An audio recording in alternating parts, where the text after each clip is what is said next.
with that, is it Angel time? It's Angel time. Yes, Let's talk sir. about. Let's talk about. Yep. The So Mike greatest Trout, Los Shohei Angeles Ohtani. team. Yeah, they're not even close. How about having Mike Trout win like three MVP awards and make the playoffs once? Especially the past 2 years where Shohei Ohtani has been first and second. Last year, Shohei Ohtani was second MVP award behind the legendary Aaron Judge season. Shohei Ohtani was second in MVP and fourth in Cy Young Award voting. That's pretty good. Trout only played 119 games, but he hit 40 home runs for only the second time in his career, which is crazy to think about in all honesty. 73 and 89. Welcome to the Los Angeles Angels, right? Like they have stars, but last year they had the biggest difference between top three in their lineup, which was Taylor Ward, he had a breakout, Taylor Ward, Shohei Ohtani, and Mike Trout, and 4 through 9. The difference in OPS was the greatest of all time. It was over 200 points of OPS. The starting pitching was actually pretty good. It was actually top 10 in baseball, regardless of popular belief. Oh man, I'm looking back at this lineup. This volatility rating might match the Rangers for me. I I like the offseason moves. I mean, do you want me to I highlight them really? Stubbs, you got it. Says you got Okay, yeah. you're our guy. All right, so they lost Michael Lorenzen and Matt Duffy. Lorenzen goes to Detroit and Matt Duffy has the Royals. They also lose Kurt Suzuki, Nats legend. He decides to retire. But a very good career. But they got Tyler Anderson on a 3-year deal. They acquired Gio Urshela from Minnesota for Alejandro Hidalgo. They acquired Hunter Renfroe from Milwaukee for Jansen Junk, Elvis Paguro, and Adam Seminaris. Brad, don't look at me like that. We got a Signed daily Brandon like Stubbs reliever name. Yeah. Signed Brandon Drury to a 2-year deal, signed Brett Phillips to a 1-year deal, and signed Matt Moore to a 1-year deal. So I like the moves. Like they didn't sit on their hands like they normally do. And they really haven't been in the last couple of seasons. They've gone out and tried to make moves. It's just the moves have ended up blowing up in their face, right? They went out and they signed Anthony Rendon, and he's been hurt much of the last 4 years. And then they went out and they signed, I mean, Syndergaard wasn't the best move, but they went out and signed Syndergaard, and he was not very good. So they're not, it's not like they're not trying to win. It's just the moves that they are doing backfire on them. I love this move. I love this offseason, man. I I'm not agree. even gonna lie. When you pick up Gio Urshela and he's a bench bat for you, keep in mind Anthony Rendon's probably going to get injured, but he's a bench bat right now. That's some depth right there. Gio Urshela is criminally underrated. As a hitter at least. I wouldn't call it criminally He's underrated. pretty underrated. People don't realize because I mean he was on the yeah, but he was pretty underrated. Hey, I'm right. Um, but I really like these offseason moves. They addressed what they needed to. Unfortunately, now the rotation has 4 out of 5 their pitchers being left-handed pitchers. That That's doesn't okay. matter. That doesn't matter. They have Uh, Shohei Ohtani, it's a dude. little Like, yeah, it's a little weird, but I do like the moves they made. Nothing like groundbreaking, but I mean they picked up some bats, and I think my favorite move from the offseason is the Hunter Renfroe move. To be honest, I think that's the biggest one for me. I like that they changed their bad players. Like last year, the fall off, they became average players at worst. Like Brandon Drury at worst is an average player, right? I think that's an accurate representation of who he is as a player. I think Tyler Anderson's going to regress, but it's still Yeah, fine. Gio Urshela, as you said, good depth. He is good. He's just not criminally underrated. really underrated. I agree though. The Hunter Renfroe move is a real game changer for this team. I'm just trying to look. I think the issue is they're also going to have to run a 6-man rotation because they have Otani. Unless Otani is like, you know what, I have big balls. I'm going to throw every fifth day. Yeah, I don't know if that's gonna work for him, but um, this is his last year under contract, right? Does he have one more? No, this is That's this it. is Otani's last last. one. Okay, so that's what I thought. But I'm gonna go over the rotations. They have Shohei Ohtani, obviously. Then they have Tyler Anderson, Patrick Sandoval, Reed Detmers, and Jose Suarez. It's a good rotation. It's not terrible. There's some skepticism you can have around a couple of the guys, but I mean, you know what you're getting out of Otani, and you know what you're getting out of Patrick Sandoval. Those are two guys that I for sure can say are pretty. They're stable, and then the other guys are stable enough, but there is some skepticism around them, right? I would say that Sandoval is going to be good when he's on the field. He's been hurt a lot Yeah. the past couple seasons. I think last year he only threw 93 innings last year. Um, He looked really good in the World Baseball Classic. Again, that's basically spring training, so take with that what you want. But I will take that considering he was facing pretty elite lineups last year. Oh, he threw 148 innings last year. It was Yeah. 2021 where he threw. Okay. Last year he was really good. 2.91 ERA, over 148 and 2/3 innings. A whole 1 point of ERA higher than his expected ERA, but it kind of makes sense as he let up a couple line drives. His launch angle was a perfect line drive. I like him. You know what? I'll give him the benefit of the doubt. Tom, your guy Reed Detmers. I'm a Reed Detmers, defender. I really like Patrick Sandoval too. If Shohei wasn't in this rotation, I would probably pick him to be my Cy Young. I think I'm the most, iffy on Tyler Anderson and if he can, kind of change it up. Because I mean, if you remember, before he was on the Dodgers, he was kind of a nobody, not like a middle of the pack, probably below average starter with the Pirates. I mean, I watched his game in person last year, actually, ironically, when the Dodgers were playing against the Angels, and he almost threw a no-hitter against them. So I guess they took it personally and said, if we can't beat him, let's just sign him.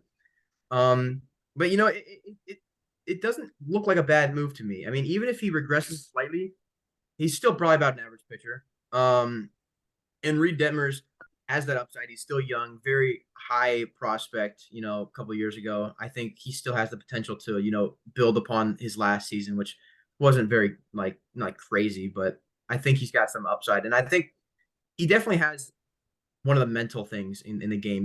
He has this, he goes on streaks. I think he's a very mental pitcher, and I think that when he gets in his zone, he's definitely a lot better. That's fair. I agree with that take on him. I think that he came up, he had a really good stretch. I want to say July and August last year. Does that sound right? I think you're right. Yeah, and you saw what he could be. It's just, is he going to be able to hit that more frequently, or are we going to see kind of what we've seen the first 2 seasons of him being up on major league rosters? Jose Suarez is just kind of a below average. He's a fifth starter, but every team needs a fifth starter, So if Tyler Anderson regresses to a number 2, which is fine. If he regresses to a number 2 or number 3, that's fine. Shohei Ohtani's an ace. He might be the best stuff pitcher in baseball, best stuff starting pitcher in baseball, maybe outside of Corbin Burns. Patrick Sandoval could be the number 2, and then it's Detmers and Suarez. If they're legit, if they're successful, Jose Suarez can pitch to a 4 ERA, and if Reed Detmers throws to a 3.5, you have a round starting rotation, and it is okay. Yeah, I mean, I don't think you can argue with that. Tom, do you want to walk us through that bullpen? Oh, it stands with the avoiding the bullpen so he doesn't have to mispronounce names. But watch this. I'm about to pronounce them all correctly. All right, in the bullpen, we got Carlos Estevez, Jimmy Herget, Ryan Tepera, Matt Moore, Aaron Loop, Andrew Wantz, Jose Cuyata, Damn it. Jamie Barria, and Tucker Davis. Hey, it's not funny when I do it. It's not easy, is it, Tom? Jose Quijada. Yeah. I knew that one. I did know that one. Yeah. It's not an awful bullpen. It's just certainly not- a bullpen. It's the bullpen. It's missing, that Raisel guy. Iglesias. Yeah, that was exactly Yeah. what I was about to say. It's missing Raisel Iglesias. I mean, who do they get back? Aaron Luke- Horacio Tucker Aaron Luke pitched pretty Davidson well. and some, I don't even know. The thing is, that might have been the worst trade. Period. Right? of all time. No, not of all time. There's definitely been worse. But just thinking about it, right? If you were gonna go spend this offseason, you have a closer locked up for 4 years. It would have been 3 more years this season, the next 2, right? You have one of the best closers in baseball locked up, and you go trade him for nothing. Yeah, that was like if his contract was expiring, that's the type of trade you would expect. But a guy that has control like that is just a fleece, man. How much better would this bullpen look with Raisel Iglesias in it right now? Probably A top lot. 15, top about middle of the pack. I'd say it's a little bit below average, the average now. Yeah, it's a little bit disappointing. I think. Are there any closing like big closers that are free agents after the season? I mean, Josh Zach Hader. Britton's free right now, Yeah. Did he But- pitch last year though? barely. Yeah. Yeah, Hader's a free agent, but I wouldn't be mean, surprised if I the don't- Padres. Yeah, Why and didn't I Moxley? don't think I think the Angels' main focus is going to be trying to retain Shohei Ohtani if they can at all. They're not going to do that. Yeah, there's no way. I mean, there is a way. It's just a matter of if he wants to stay with the organization or not. If they extend him before next offseason is going to suck. Yeah, it's just Shohei next year. I mean, it's not just Shohei, but Oh, I think it is. I mean, you have Aaron Nola, you have It is. Urias. Shohei You Ohtani, have- Jason Hayward. Yeah. Okay. Javi Baez has an opt out. I don't know if he's Yeah. going to exercise that. Oh, wait, never He's mind. not Yeah. going to. Josh Donaldson will be a free agent. Joey Votto will be a free agent. Kershaw will be a free agent. This is Martin Perez if he repeats at age 34. Jock Peterson. This isn't a good free agent class, so I think Shohei should test the waters. Yeah. I mean, I think he's going to. It's just a matter of if the Angels are gonna try to, because they're not gonna go out and they're not gonna try and get. I mean, okay, if you lose Shohei Ohtani, you're definitely not ever gonna win with Mike Trout on the team. It's just not gonna happen. I don't even know if they win with both of them. Exactly, but Mike Trout will never make the play. The next time we will see Mike Trout in a competitive game will be 2026 when he's in the World Baseball Classic again. Unless they keep Shohei Ohtani and keep making moves, that is what they need to do. I like this lineup. I really like this lineup. I mean, I do too. You got Taylor Ward batting first, who had an absolute breakout last year. Mike Trout, best player in baseball, second best now. You have the number 1 and 2 back to back. You got Mike Trout, then Shohei Ohtani, Anthony Rendon in the 4th spot. Bit of an injury concern, but he has that upside. He could be that MVP guy that he was back in 2019. Hunter Renfroe batting 5th, Brandon Drury batting 6th. Jared Walsh could have a bounce back season. Logan O'Hoppe, and then David Fletcher. This is not a bad starting lineup. There's a lot of offensive production on here, and honestly, I think this is one of the better lineups in baseball now. I don't know what has clicked, but this lineup looks to be one of the best, like the best offensive lineups in baseball now. I'm not even understating that. I think it's just you got to say something over. So I want this team to be so good, but they're gonna be fighting for, I honestly at best the 3rd wild card spot, and I hope they can make it over. It'll be because they're not. I don't think they're gonna beat out the Mariners unless the Mariners just collapse. Like the Rays, it would have to be like the Jays, Rays the or the Blue Orioles. Jays. And I want them to make that 3rd wild card spot, because if Mike Trout and Shohei Ohtani after the World Baseball Classic make it into the postseason, I think they're gonna carry their team, because this starting rotation with this lineup in the playoffs can equal success. We saw what Tyler Anderson did last year and what he did against the Padres. And I think that it can be pretty good in the postseason. I really like the lineup. I think that they increase from bad to average at worst. And that makes the lineups more depth. It gives the lineup more depth, and it allows it to go all the way around. Yeah, I mean, coming off the bench, you got Max Stassi, Luis Rengifo, Gio Urshela, Brett Phillips. Brett Phillips is not like this crazy guy, but I think what? He's a clubhouse guy. That's what he is. Yeah, I mean, Rengifo honestly did not have a bad season last year. I think he had a pretty good rookie campaign. I mean, he was a slap hitter, but I mean, 264, 17 home runs under the hood does not look that good. Does not look good. I mean, Brad will test. Yeah, he will say that, but he's a slap hitter, so you're gonna get those things. Unfortunately, he doesn't have a walk tool. So I think if he did have a walk tool, he'd be a guy in the 900 OPS range, but he can't walk. I mean, that's why he's on the bench. He's gonna be. I mean, this bench is not terrible. It's a pretty good bench. I mean, Brett Phillips, you're gonna get a guy that's gonna be fun and bring some energy to the clubhouse and to the team. Gio Urshela, Tom's already talked about it. He's underrated, not criminally, but underrated nonetheless. Rengifo's gonna come out and do some things, and then Max Stassi's gonna do some even better things. And Brad, I kind of wanted to ask you what your thoughts on Rengifo in general. So last year he was pretty decent in terms of defense, I believe. He kind of filled in the role of shortstop when just everything went to crap. Last year his offense was not good. He didn't walk him. Well, he has this strange power tool No, he doesn't. He hit 17 home runs as a He's in the 12th percentile for average exit velocity. yeah. His defense was actually below average. I'm I gonna didn't really get retract my previous percentiles. statement. I was just saying, yeah, I was just saying the percentiles don't look good, but honestly, in an It's eight, depth. It's yeah, fine. But this is the thing I'm talking about, right? Last year, this is the guy that was actually decent for them in their lineup in that 4 through 9, right? Now he yeah, doesn't play. That's an upgrade. That's what this team needed to do. yeah. I think this lineup is well above average. I think if you're going to be concerned about something, it should be nearly all the pitching, but mainly the bullpen. The bullpen is not going to be enough to hold off opponents, especially they will have the run support now. I can guarantee they will have the run support, but I just don't think this bullpen is enough to stop other teams. Sorry, I'm looking through the free agency class next year because like imagine if this team had like a top tier shortstop. Like not even top tier, like a mid to top tier shortstop. Like Like what? Ahmed Rosario? I don't know. I don't know who I would want to fill in that role, but I would want someone better than David My Fletcher. reference was he's the biggest shortstop on the market next year.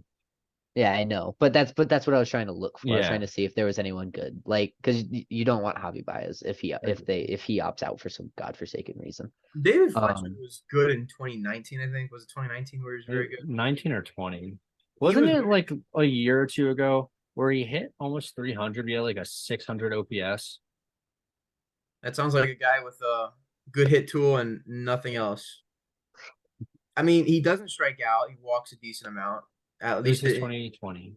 his goods, and 2019 was good too. But 2021, I think he was dealing with some injuries. But He had I don't know. 157 games in 2021. Really? Oh, let's Yeah. check it. He's just a contact guy. I don't know if he's like.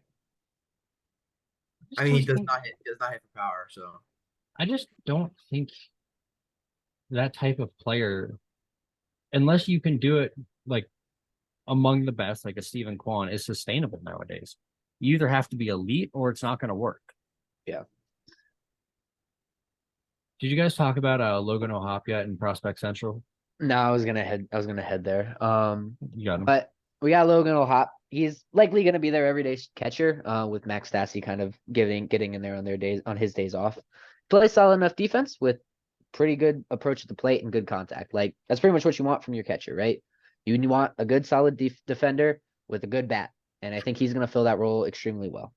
I think like his projection as of right now is a completely average Major League Baseball player. I think he's gonna be pretty good. I am too. No, I'm just saying that is what his projection is. I truly think that this guy will be in the top 5, maybe top 3 of Rookie of the Year. I think for the American League, I'm higher on this guy than Brad. I think it was a good move for them. Did he come from the? Did he come from the Phillies? He was in the Phillies. Yeah. Was he the? Brandon Marsh? No. No, he was. Because Marsh was Moniak from Marsh, wasn't it? I think Anhop, but I'm looking it up. O'Hop Angels to the acquired Phillies. Brandon Marsh in a trade at the deadline. So who did Moniak go for? Isn't that the Tigers? Syndergaard. yeah, Moniak was Syndergaard. Oh yeah. I like him, and Oh, he's I was thinking of honestly Maton. even Brad. If you mentioned if he's an average bat, that still puts them well above average because there's no one holding down Yeah. the top 5 bats in this lineup. Are you guys And- ready for predictions? I'm I ready think for Tom predictions. should kick us off. Yeah, seems a little. I'm not out Tom's there. excited. No, I had him at a pretty safe 80 and 82 for the record. That's probably right about middle of the pack. Says, what are you looking at me like that for? Man, Keep going. Keep okay. going. I have their MVP being Shohei, their Cy Young being Shohei, their most important being Shohei. Their breakout being Logan O'Hop. And honestly, I think the role players on this team have improved drastically. So I think that makes their volatility a lot higher. Stevs, what are yours? Have them at 80 and 82. MVP Shohei, Cy Young Shohei, breakout Logan O'Hop. Most important, I have everyone after Rendon in the lineup, and you can even kind of lump Rendon in there because of his injury concerns. I think like Brad said, they went from bad at worst to mid at worst, and I think they need to stay at mid at worst. Like if any of them kind of is bad and they don't perform well, then the lineup's ruined. So I'm a little bit higher than y'all. I'm at 84 and 78, right? I think this team is the Orioles with stars. So if you combine these two teams, right? You have like the Astros. You combine these two teams, you have the Astros. But this is like without the young talent with the stars, what the Orioles need. But I think they're comparable to the Orioles. I would say they're 84 and 78. It's like an 80th percentile winning percentage for them. I'm not going to deny that's very high for what they've shown they can do over the previous seasons. I think Shohei Ohtani and Mike Trout love it. They loved the World Baseball Classic. They want it back, and I just hope they push that to their team. I want them in the playoffs so bad. Imagine Shohei and Trout in the playoffs. You know how On the same scary that would team. be? You have to face them back to back. I have their MVP and Cy Young as Shohei. Shocking. Most important, I put Trout just because I thought y'all were going to say Shohei. And their breakout, I put Patrick Sandoval. Not that last year wasn't a breakout, but I think he solidifies himself as like a quality number 2, and more people get familiar with who he is. Brad, Um, my question is, when you say 80th percentile for a team that hasn't really, shown it in the last couple of years, but in the last example, you had the Rangers ceiling being, fairly high. What's the difference? Because the Rangers have not shown it either. Do you think their ceiling? I think the Angels' ceiling is far higher than the Rangers. I think. I agree. Okay, good. Okay, I thought you were saying otherwise. Okay, I think their ceiling is. I'm just saying I have them high, closer to their ceiling than I would a team like the Rangers. oh, okay. Okay, yeah. It's also the Rangers. I think where do we have them? We had them from 67 to 88, so it's a 88. 21 win difference. So I think mine was perfectly in the middle. I mean, I think. So what's the ceiling for this team? Let's say What's 93 wins? Yeah, they could 90 actually win 93. 90 something. Yeah, but it's very unlikely. It's unlikely, but they could win 93 games. I mean, if the bullpen pops off and someone solidifies themselves as like a solid closer, then yeah. I think the role of the closer is that important. Yeah, especially unless it's like an electric person like an Edwin Diaz. I don't know. Aaron Loop can kind of come in and slang it, man. Aaron Poop. Okay. I think their floor is raised from last year. I think they have Aaron scooped it higher. Huh? They have Aaron scooped their floor higher. Yeah. I think it's a 75 win team as their worst. I think that's because a lot went wrong last year. You missed out. I don't agree. It's the Angels. But you need so many players to go down with. I don't think they're gonna be 73 wins again. I don't think they're going to, but it can easily happen again. Nope. It's the Angels. They had Mike Trout and Shohei Ohtani have fantastic seasons. No, yeah, but now you have. Yeah, but now you have mid at best. We've literally talked about that. The offense surrounding has become so much better that even if some players regress. Hold on, Tom. Brad, where is yours? Where is your floor? 72 and 90. How about we meet in the middle at 73.5? What? Half game? Half game. That's like an over-under. Yeah. Nah, I was going to say 74. So. Yeah, that's probably. I'm a little higher. All right, I'll put it at 73. 73 and 89. The same exact record as last year. And that puts them at another really high volatility. 20. So we have a 21 win team and a 20 win team. Yeah, I mean, it's kind of fitting that they fit in the same episode. I mean, honestly, I think that I think these are the two most volatile teams. They're both in, a very competitive division. And I honestly think if one team is going to succeed, the other is going to fail. If the Angels are going to be good, the Rangers won't be as good. You know what I'm saying? And vice versa. Yeah. So I think both of these teams, in that volatility ranking make sense. They're preying on each other's downfall. Yeah. All right. Any final thoughts? No, that's all I got. Good. All right, that'll do it for this episode. Thank you for listening to the 4A Baseball Podcast. All social medias will be in the link in the description below. If you want to see any of our previous predictions, the only one we have left out is Astros Mariners. So anything else is out now. Thank you all for listening to the 4A Baseball Podcast. We will see you all next time. Peace.